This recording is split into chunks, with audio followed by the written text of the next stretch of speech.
bless. Trust you're having a great day today. Look, we're going to be dealing with Satan's ultimate aim for abortions. Yes. You want to hear this.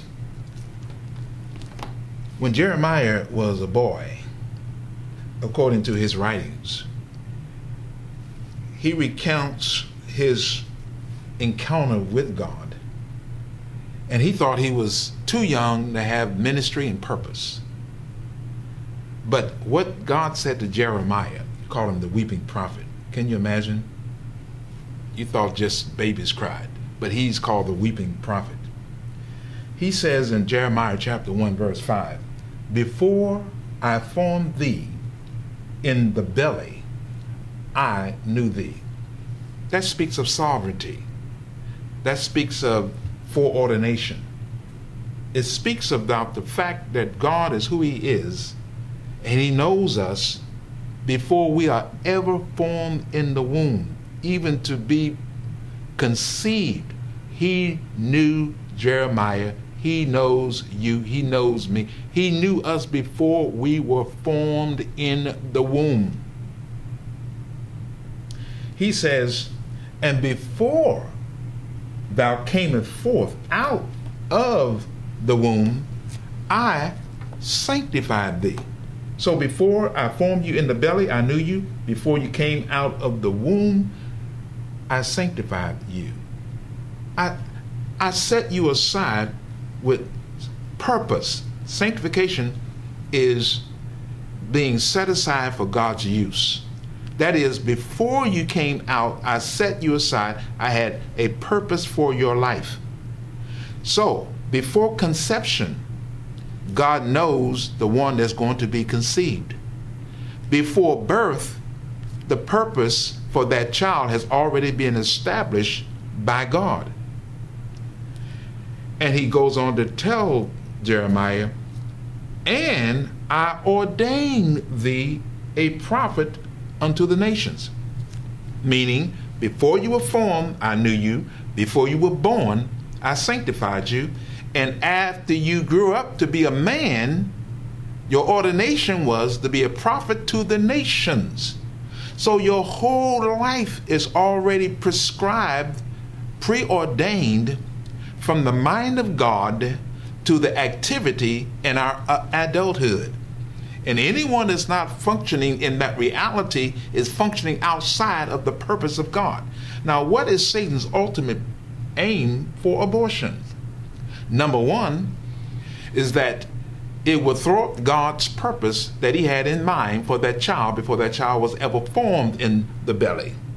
So anyone that concludes that life is not in the womb at conception precludes that God is not an issue at all, because he said, "Before you were formed, I knew you."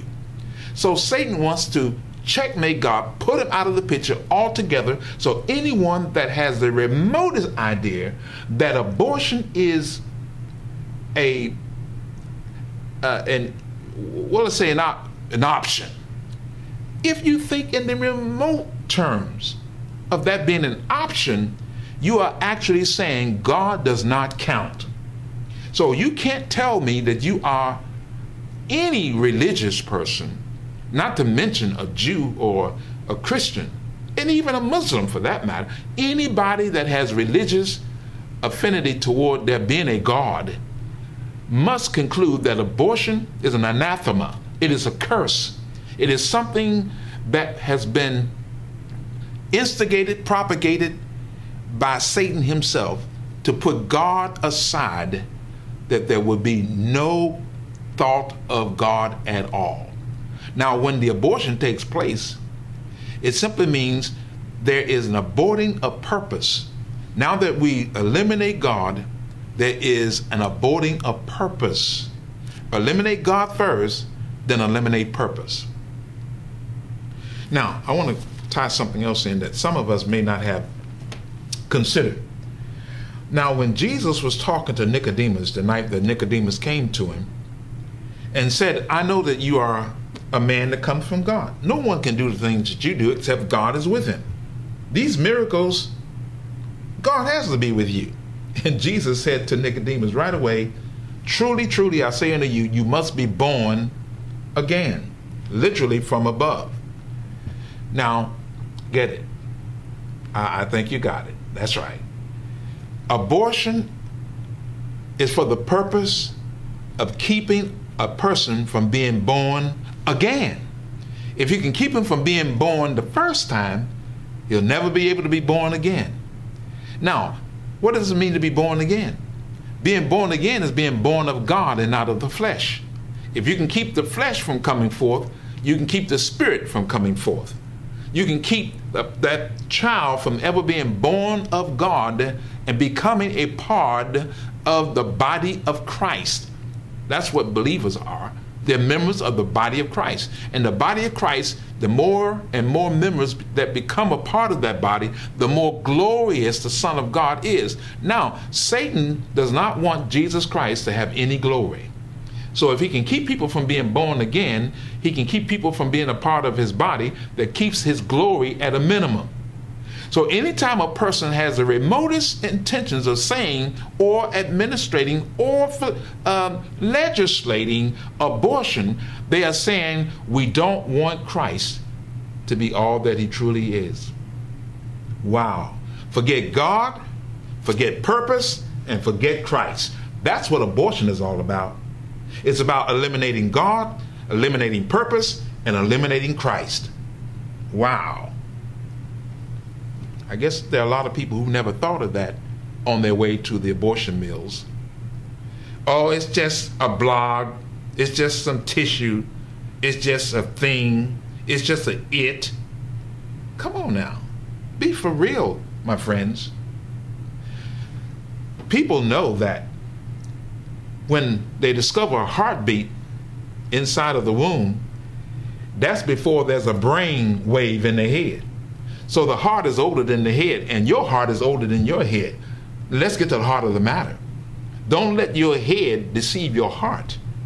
The fact is, God says in his word that children are the heritage of the Lord, and the fruit of the womb is his reward. You know what? God makes sexual activity between a man and a woman in marriage enjoyable so he can get something out of it. Yes, that's right. So when you take contraceptives and when you take all of this stuff to keep from getting pregnant, you're saying, I want the benefits of God making sex enjoyable, but I don't want God to get anything out of it. So I tell folk, look, if you don't want to have children, don't get married. Yes, that's what I said. Well, we're going to have children a year from now. Friends, 10, 20 years from then, you won't even be able to connect the dots as to why you have all the problems that you have in your life, having all that good time, giving God nothing for it. Well, friends, we may continue in this particular topic because I know it's interesting to a lot of folk. Until the next time, God bless you.